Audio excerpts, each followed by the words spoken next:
Amados hermanos, feliz día del Señor. Una de las parábolas más conocidas de las que contó el Señor Jesús es la del hijo pródigo. Inclusive en el ambiente secular se le conoce. Pasado al idioma inglés, igual, The Prodigal Son. La mayoría de las versiones clásicas la tienen identificada así.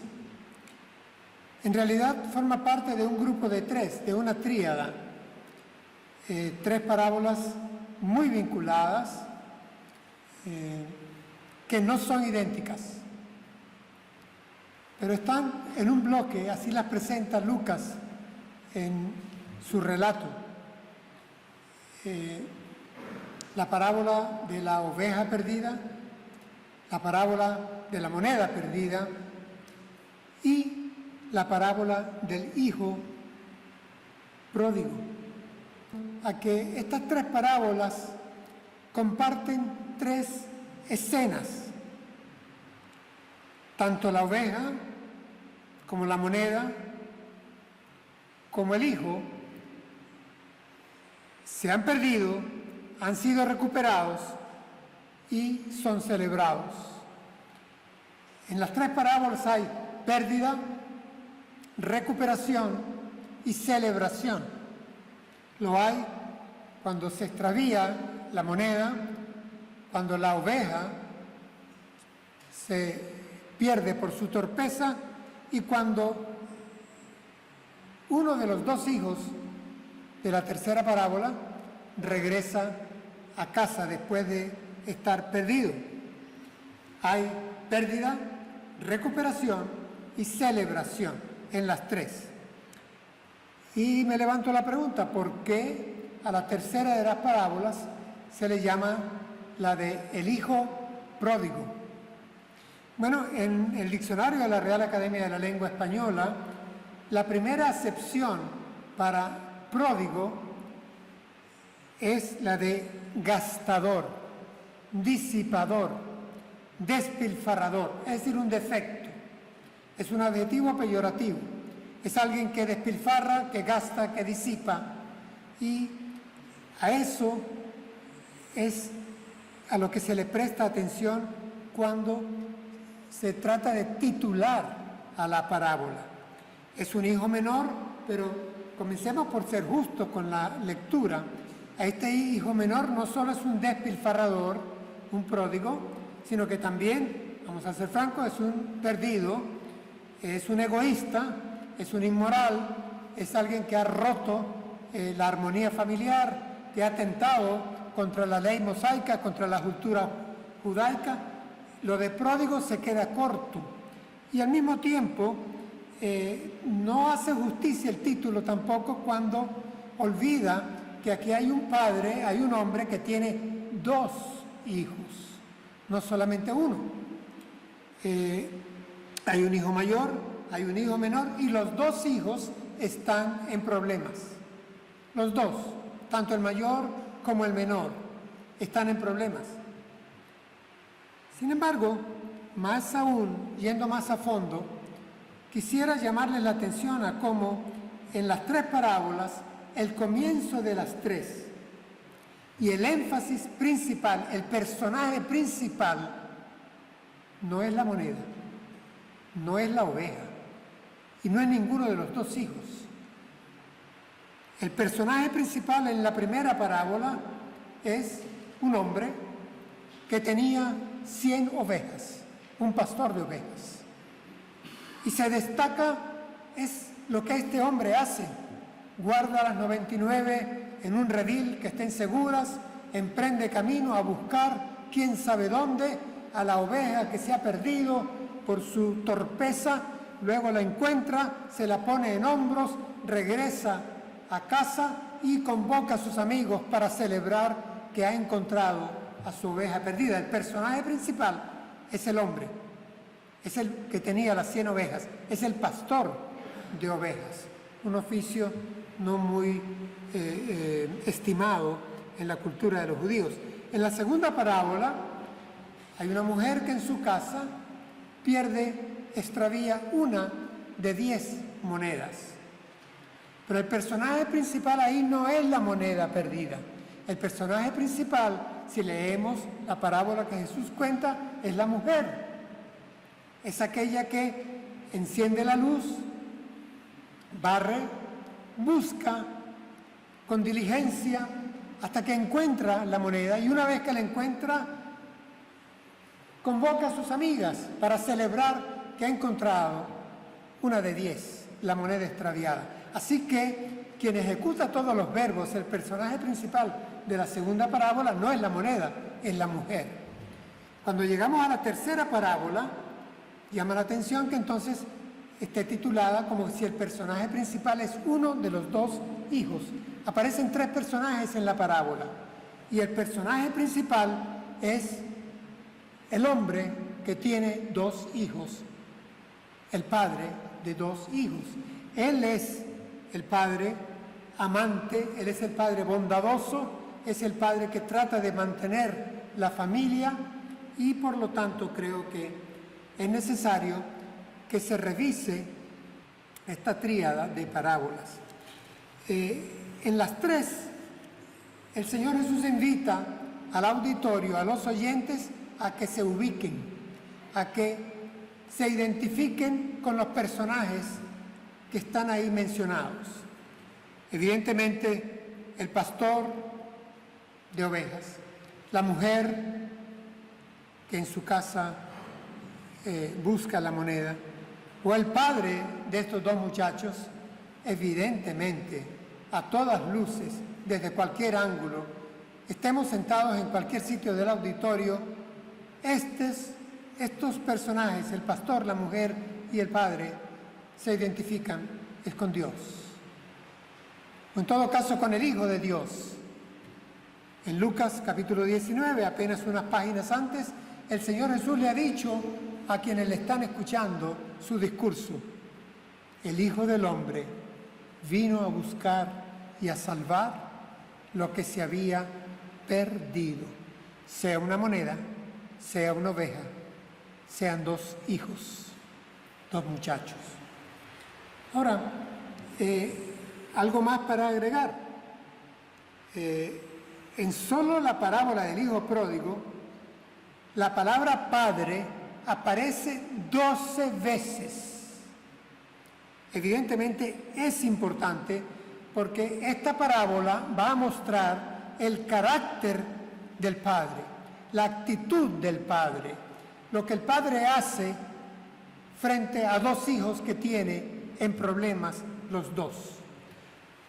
Insisto, es también importante al leer la parábola que veamos así como se resalta como figura importante y principal al padre, que recordemos que este es padre de 2 hijos, padre de 2 hijos, y que estos 2 hijos, desde el comienzo de la parábola, se les reconoce con legalidad que son herederos, hijos y herederos. Así que nos tenemos que ubicar, es el objetivo de las 3 parábolas, y con quién nos identificamos. Ya dijimos con quién no. Y en este caso, ¿con quién nos identificamos? ¿Con cuál de los 2 hijos? Porque los 2 hijos están en ella, los 2 tienen problemas, los 2 están en cierta forma perdidos. Uno lejos, uno en casa. ¿Con cuál de los 2? Tal vez, hermanos, a veces, siendo sinceros, nos deberíamos de comparar con el que se fue lejos, con el que se apartó y desobedeció, rompió la unidad familiar y malgastó, aunque después se arrepintió y regresó. Y tal vez en otras oportunidades nos deberíamos de comparar, ubicar, identificar con el hijo que se quedó en casa, el que quedó cerca del Padre. Vamos, el que venía todos los domingos, jueves y sábados a la iglesia, el que estaba muy cerca en comunión, pero que tenía un resentimiento por dentro. y hasta un determinado instante lo sacó a flor. ¿Cuánto tiempo tardó el muchacho fuera de casa? No lo dice la parábola. ¿Cuánto tiempo hemos pasado nosotros en desobediencia o en distancia con nuestro Padre Celestial? ¿Horas? A veces tal vez periodos de tiempo, tal vez años. Vamos, en el Antiguo Testamento se nos muestra cómo Jacob estuvo en Parán Aram y en Siquem en total 30 años fuera de Betel, en desobediencia, pero regresó. Así que el título que hemos puesto a nuestra predicación en esta mañana es El Padre Pródigo. El Padre Pródigo. Y puede resultar extraño, lo reconozco, pero no es una ocurrencia mía. Porque si acudo al diccionario de la Real Academia de la Lengua Española, encuentro que la segunda acepción de la palabra pródigo, la segunda y muy importante, es generoso, dadivoso, en grado extremo, es decir, una virtud, no un defecto.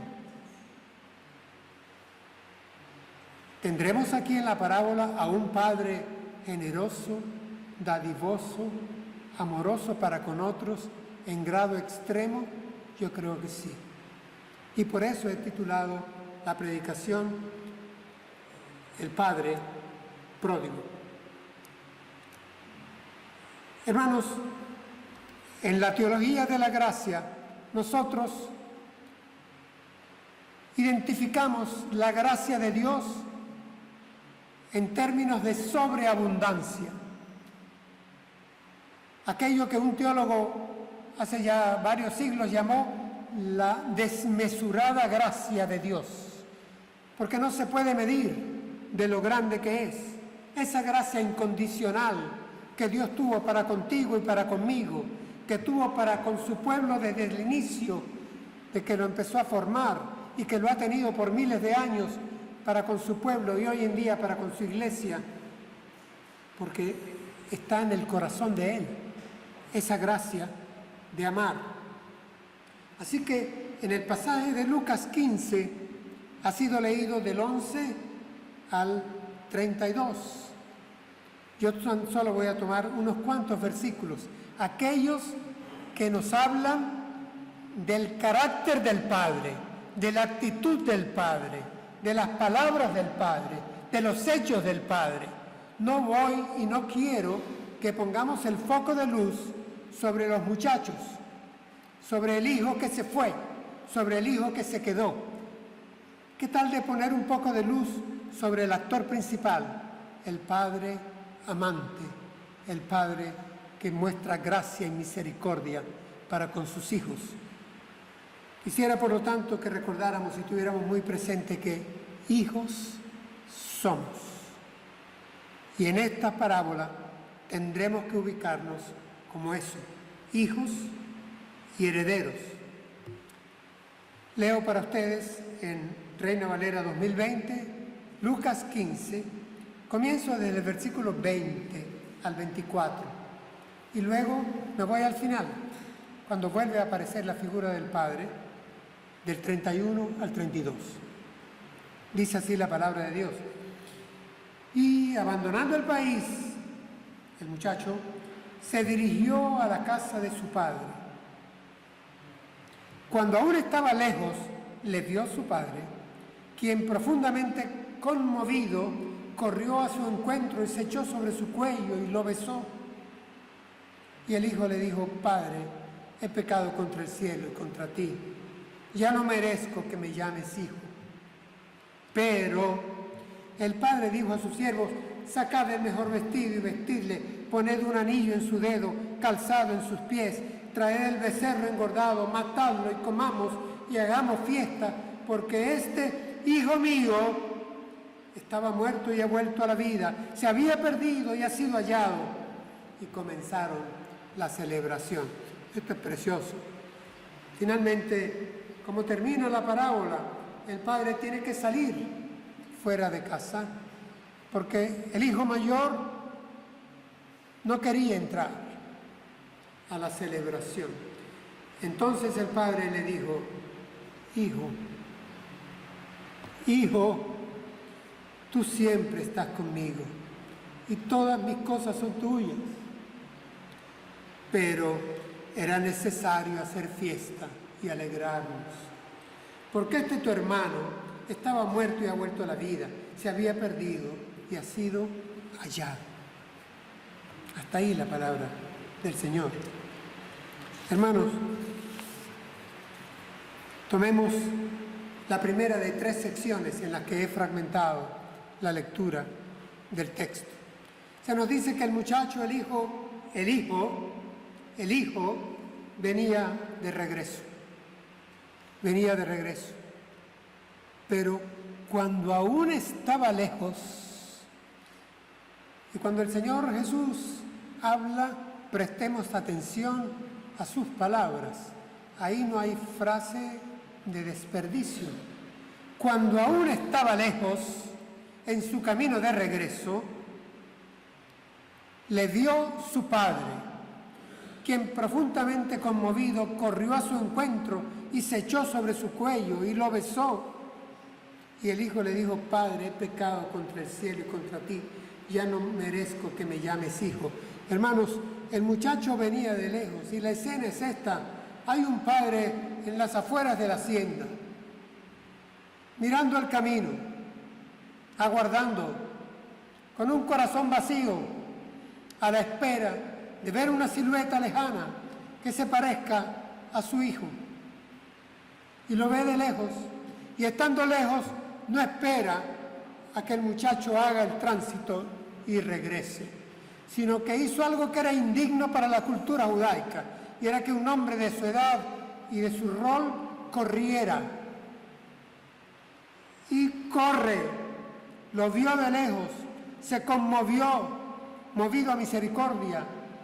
Por dentro, el verbo ahí en griego es que se le revolvieron las entrañas. Está vinculado al vocablo splagnos, que quiere decir vísceras. Así que el padre lo ve, se conmueve, corre, se echó sobre su cuello, una expresión que es lo abrazó. Quien abraza es el padre, no espera que el muchacho venga a abrazarle, lo besa, símbolo enorme en esa cultura oriental. Hermanos, aquí lo que hay es un padre que es pródigo en dispensar la gracia, en dispensar el perdón. El muchacho va a empezar el discurso que había preparado. Él se había preparado con qué iba a decir, por si acaso en la emoción se le trancaba, se le trababa las palabras. Y comienza el muchacho y le dice: Padre. Le llama la atención que le llame padre, no le llama patrón, le llama padre. He pecado contra el cielo y contra ti. Reconoce que ha alterado la ley mosaica, que ha atentado contra la unión y la armonía familiar, que ha ofendido a la figura paterna, que ha sido un escándalo, muy probablemente en el sitio, que ha provocado una crisis familiar. Dice: ya no merezco que me llames hijo. Confieso que a veces cuando leemos este pasaje pensamos que este muchacho es demasiado vil, indigno, que ha ido hasta el fondo. Y el Señor Jesús lo pone así, lo pone apacentando cerdos en una provincia lejana, en otro país, porque un judío no podría apacentar cerdos. El muchacho había tocado fondo, sí, pero les voy a leer palabras de un gran predicador bautista, siglo XIX, Charles Spurgeon. Préstenme atención. Si Jesús no se hubiera inclinado tan bajo, tal vez no hubiera venido a mí. Y si no hubiera buscado al más indigno, no hubiera venido a ti. Después de todo, nuestro Señor hizo una buena elección cuando te salvó y cuando me salvó. En nosotros ha encontrado abundante campo para su misericordia y gracia. Hermanos, cuidémonos de cualquier evaluación engreída de nuestra santidad, cualquier evaluación sobreexaltada de nuestra espiritualidad. Somos hijos, sí, pero en muchas oportunidades pareciera que pudiéramos compartir las palabras de este muchacho. No merecemos, con nuestras conductas, con nuestros pensamientos, nuestras omisiones, con nuestros sentimientos, no merecemos que se nos llame hijos. Y esto es lo que el muchacho dice: Padre, yo no merezco que me llames hijo. Pero ahí queda tácito lo otro. Pero lo cierto es que soy hijo tuyo. No merezco ser llamado hijo, pero soy hijo, hermanos.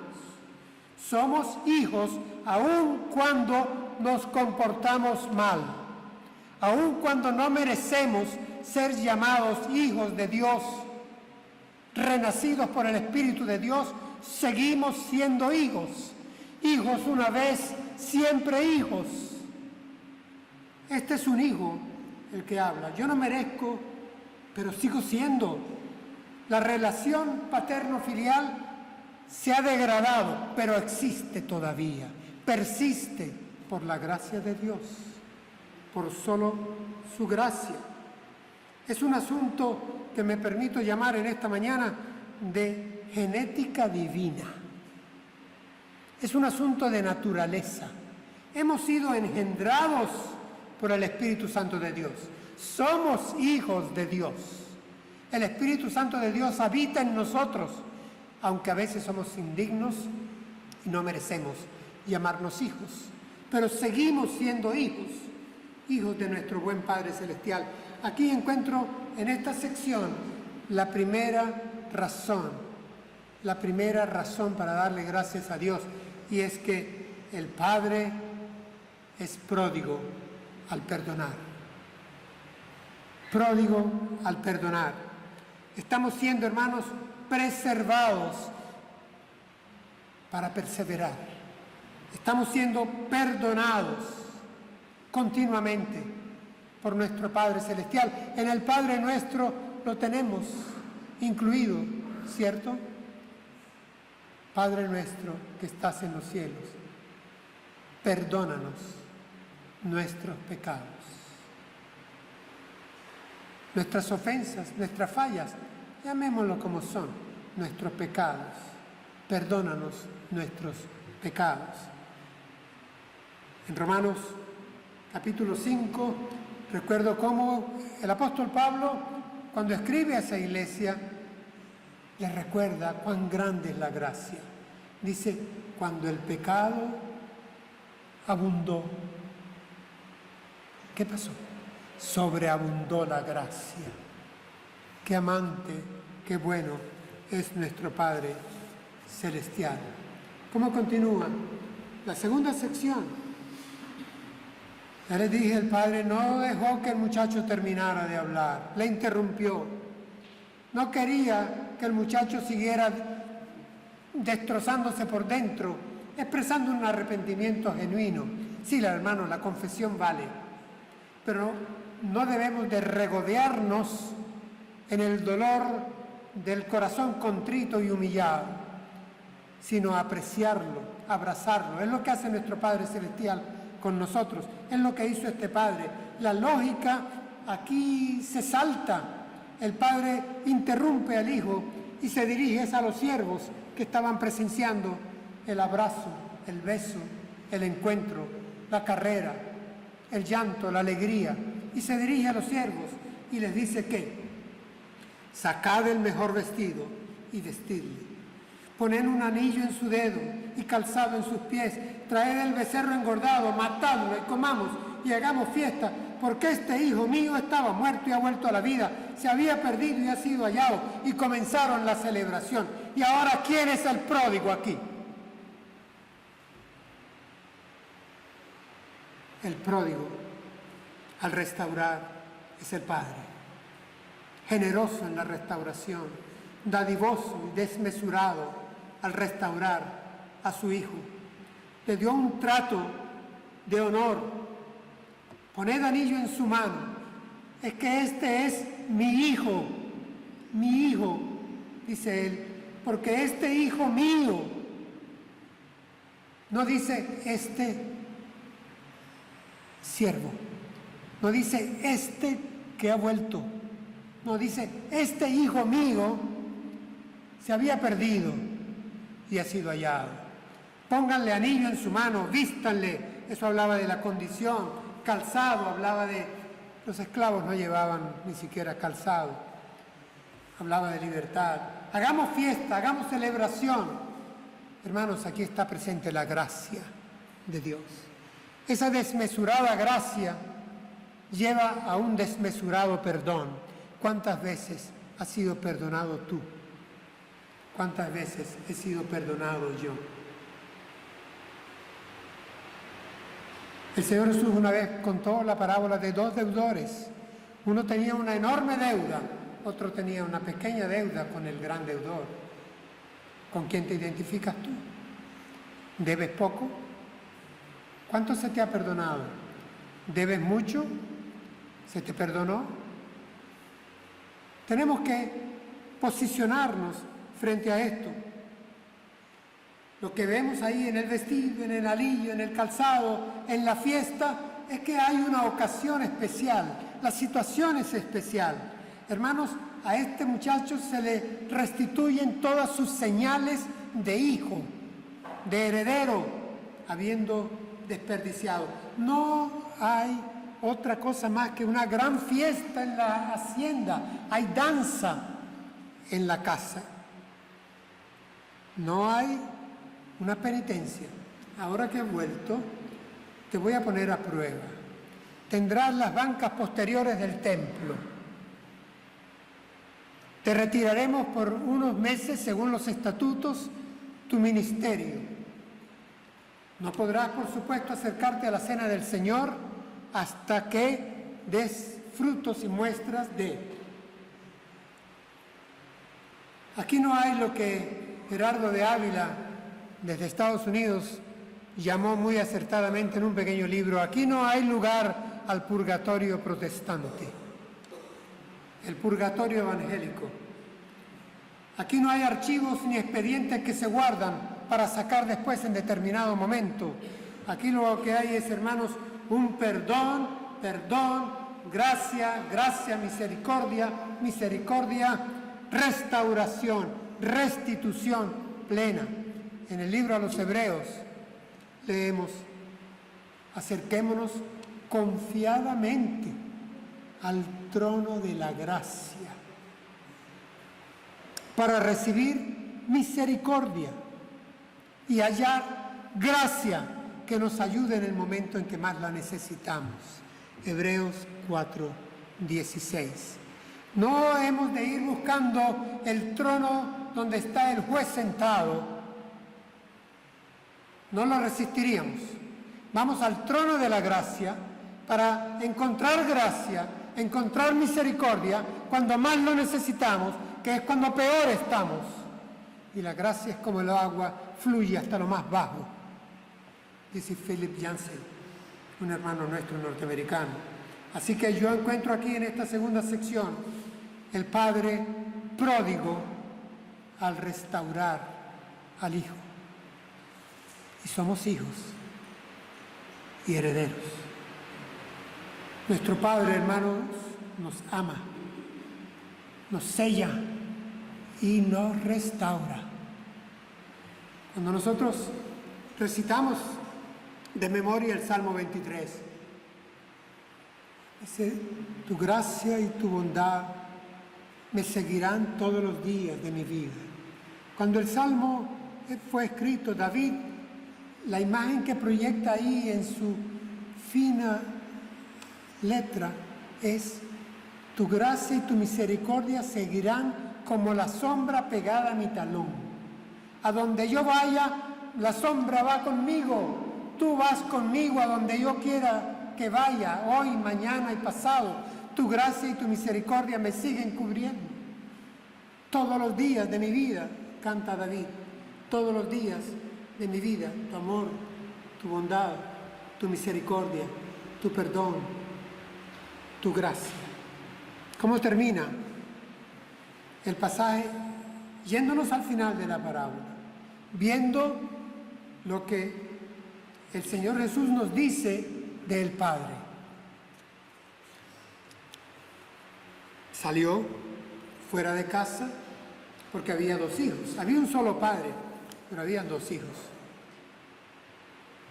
Y el padre le dirigió la palabra al muchacho que estaba disgustado y le dijo: hijo, tú siempre estás conmigo y todas mis cosas son tuyas, pero era necesario hacer fiesta y alegrarnos, porque tu hermano estaba muerto y ha vuelto a la vida, se había perdido y ha sido hallado.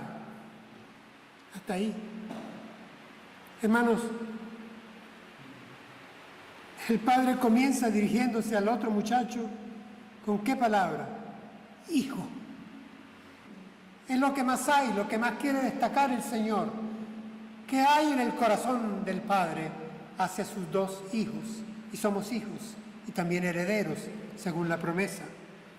Es un corazón pródigo, un corazón que sobreabunda en gracia para con nosotros. Y para con este hijo le tiene que repetir que es necesario hacer fiesta porque tu hermano estaba perdido. Era como si hubiera muerto y volvió a aparecer el muchacho. Entonces hay mucha fiesta y alegría en la casa, en la iglesia, en el templo, en el cielo de Dios. Sí, hay mucha. Y se repite esto porque el Padre, hermanos, nos da sentido de pertenencia, pero también ¿saben de qué? De providencia. Este Padre provee para nosotros. Aquí se muestra, por lo tanto, por tercera vez, el carácter pródigo del Padre. Ahora lo vemos que es pródigo en la celebración.